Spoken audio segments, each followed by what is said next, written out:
shape and fluidity. يعني ايه؟ يعني الشكل ودرجة السيلان او الفلوينج بتاعة الماتر دي.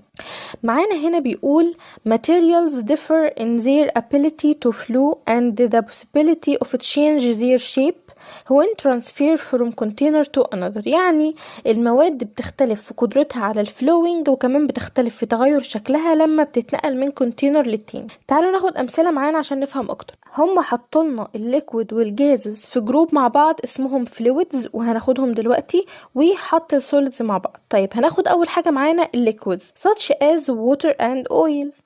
ايه هي البروبرتيز بتاعه الليكويدز؟ اول حاجه have the ability to flow when transfer from one container to another. يعني الليكويدز عندها القدرة ان هي تسيل او تنزل تحت كده لما انقلها من كونتينر للتاني. يعني لو عندي شوية مية في كوباية هقدر اصبهم من الكوباية دي لكوباية تانية. ليه؟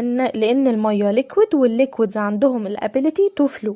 تاني properties معانا للliquid وهي their shape change depending on the shape of their container. يعني شكلهم بيتغير على حسب شكل الكونتينر اللي بيتحطوا فيه. يعني لو كونتينر مربع هياخدوا شكل المربع، لو كونتينر مدور هياخدوا الشكل المدور. فبياخدوا شكل الكونتينر اللي هم بيتحطوا فيه عشان هم كان فلو.